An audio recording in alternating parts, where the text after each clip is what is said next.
Salut à toi, bienvenue sur la chaîne Elvis Conjo. Like la vidéo, abonne-toi, partage pour ne rater aucune de nos vidéos. Les liens sont en description de vidéo, que ce soit le groupe Telegram, les formations, tu retrouveras cela en description de cette vidéo. Dans la vidéo récente, dans les récentes vidéos, on a parlé des blockchains qui sont technologiquement avancés.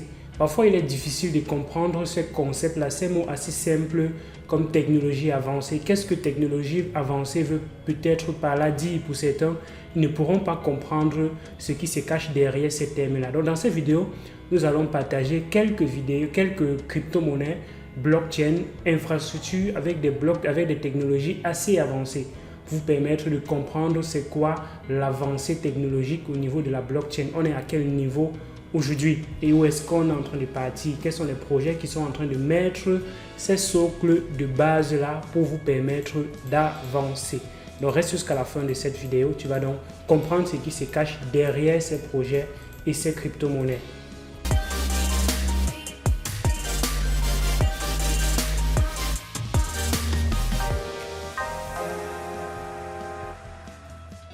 Nous n'allons pas aller dans un ordre spécifique. La première ne veut pas dire que c'est la plus avancée ou bien la moins avancée.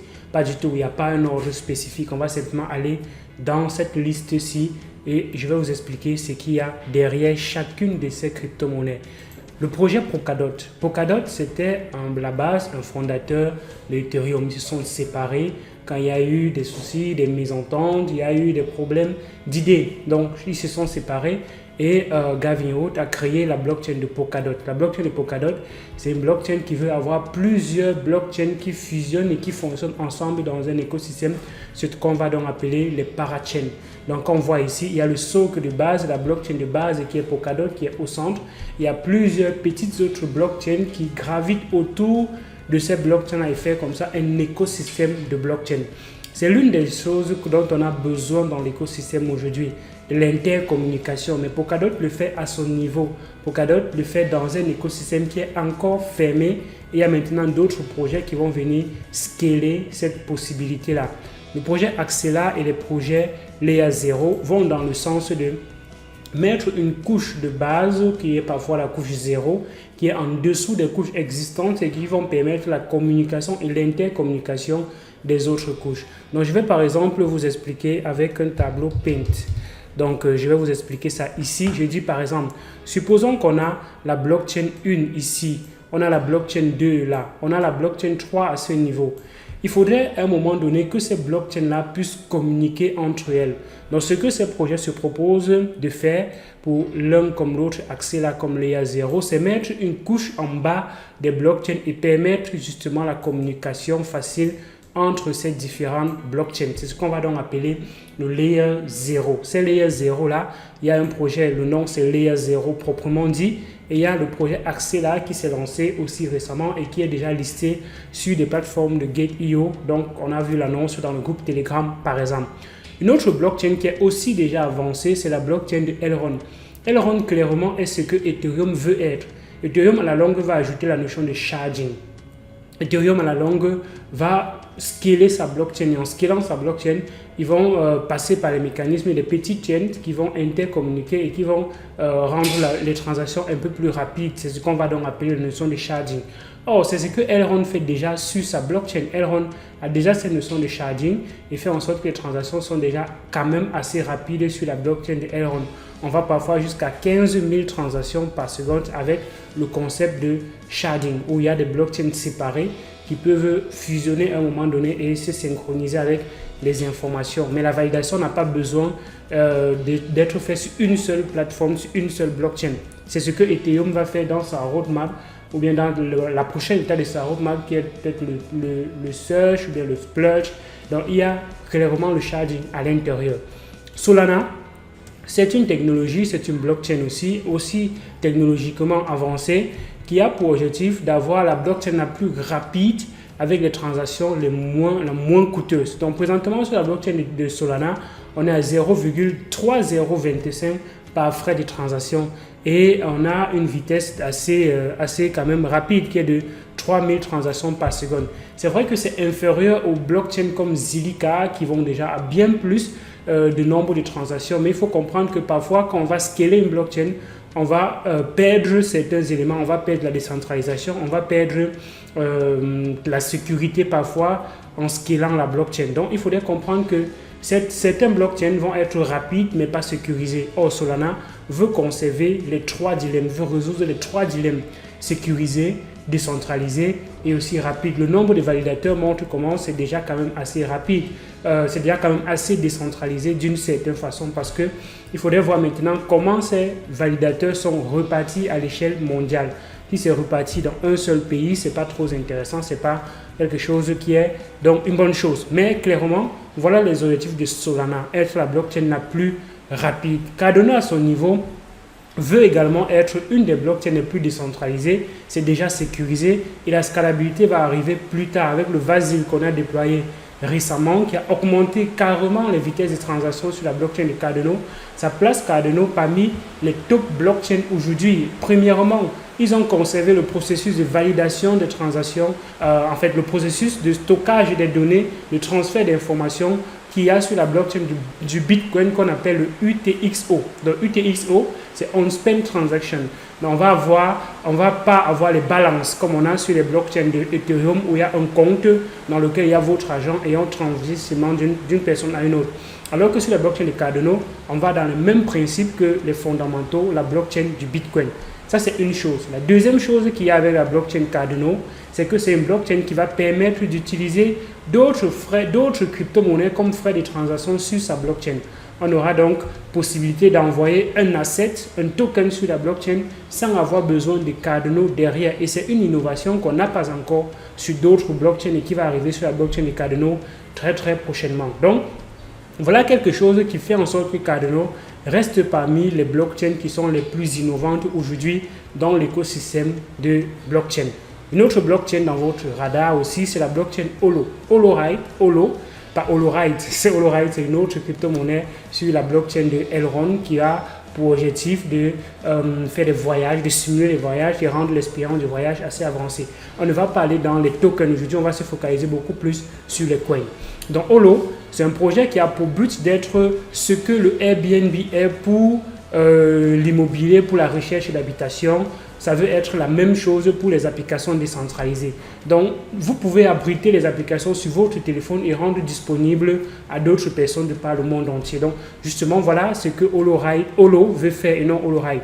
Holo, avec son token HOT, va donc payer les personnes qui vont abriter ces nœuds-là, qui vont être des points de relais dans son réseau pour pouvoir décentraliser le stockage des applications décentralisées. Donc, quand il voit ici, HoloRide is Cloud Hosting Decentralized. Donc, c'est pour stocker les applications sur le cloud, avoir un cloud décentralisé, un peu comme le fait aujourd'hui Filecoin, un storage décentralisé.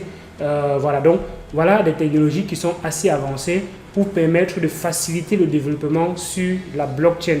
Quand les développeurs vont vouloir développer des solutions, ils peuvent justement prendre les solutions qui sont déjà hostées sur des plateformes HoloRide et développer simplement en ne réinventant pas la roue de temps en temps. Une autre blockchain qui va dans le même sens que Holo, c'est aussi Bluzelle. On a déjà suffisamment parlé, je pense, des premières vidéos qu'on a faites, on a parlé de Bluzelle qui veut être aussi, d'une certaine façon, le Airbnb des applications de cloud décentralisées sur la blockchain. C'est un projet qui est là depuis un bon bout de temps et on a déjà défini les objectifs et on a déjà dit ce qu'ils veulent faire tantôt. Donc un cloud décentralisé et permettre aux personnes qui auront des points relais dans leur réseau de pouvoir bénéficier des frais de transaction et pouvoir bénéficier de la crypto-monnaie qui sera créée, le BLZ par exemple.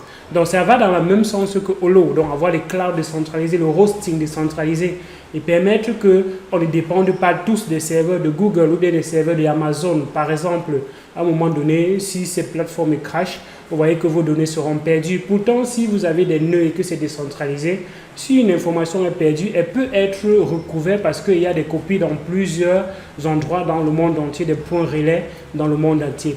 Il y a quand même des inconvénients avec ça, c'est que parfois, ça ne sera pas disponible et accessible dans certaines zones s'il n'y a pas de points relais dans ces zones-là, par exemple. Mais bon, c'est en train d'avancer, c'est en train de grandir et ça va forcément être de gros concurrents, de gros challenges aux entreprises comme Facebook, Amazon, les GAFA de façon générale. Une autre blockchain assez avancée aussi, c'est la blockchain de Cosmos. qui veut être clairement l'Internet des blockchains et permettre que l'infrastructure de création des blockchains soit simple. Si vous voulez créer votre blockchain aujourd'hui, vous pouvez créer à partir d'une roue existante, ce qu'on appelle parfois les frameworks. Donc les frameworks vont te permettre de partir de quelque chose d'existant et créer facilement ta blockchain et apporter uniquement les spécificités dont tu as besoin au-dessus de ta blockchain. C'est un peu comme un template, un modèle que tu vas prendre, tu vas customiser pour ton besoin et lancer et permettre justement d'interagir avec d'autres plateformes qui ont déjà ce même socle de base là de communication. C'est comme ça le projet Cosmos que je viens de vous partager. Ça, cet objectif-là d'être l'Internet des blockchains et permettre l'interopérabilité de façon globale. Mais ça se bute à quelques difficultés.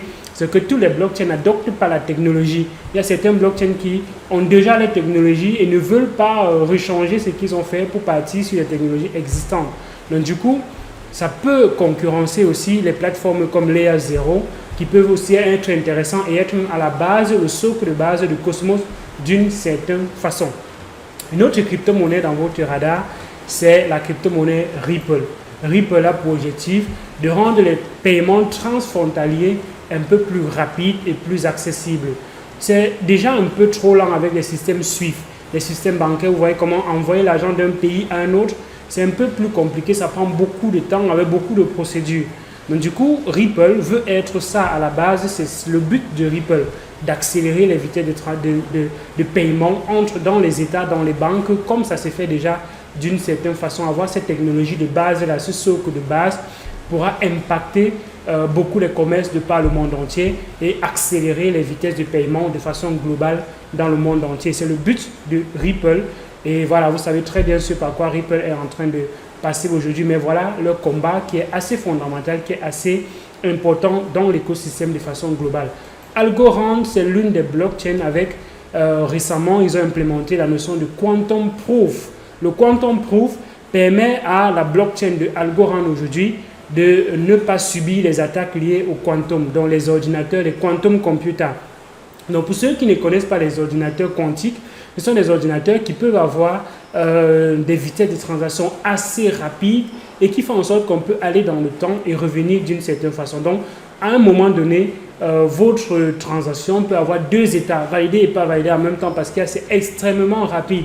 Donc du coup, ça peut mettre en mal bien des systèmes de façon globale. La sécurité peut être cassée dans plein de systèmes de façon globale à la cause de la technologie, de la nanotechnologie, à cause de la technologie des quantum. Donc, la technologie quantique. Donc, Algorand aujourd'hui a développé, a implémenté sur sa blockchain une façon de valider les transactions et qui résiste même aux attaques liées aux ordinateurs quantiques. Donc, un ordinateur quantique, normalement, aujourd'hui, ne peut pas attaquer les transactions sur la blockchain de Algorand. Donc, ça reste une des blockchains assez avancées dans ce domaine-là. Et c'est la raison pour laquelle je mets donc Algorand dans cette liste des blockchains assez technologiquement avancées. Tu me dis donc ce que tu penses de ces différents blockchains qu'on a évoqués. On a parlé de Polkadot, de Axela, de Layer 0, de Elrond, de Solana, de Cardano, de Holo, de Blue-Zell, de Cosmos, de Ripple, de Algorand. Tu me dis donc laquelle de ces blockchains est la plus technologiquement avancée. Qu'est-ce que tu penses? Est-ce qu'il y a une autre blockchain qui est aussi assez technologiquement avancée que celle qu'on a citée dans cette vidéo? Tu me mets cela en commentaire de cette vidéo. Like la vidéo, abonne-toi et à d'autres vidéos sur la chaîne Elvis Conjo. Ciao!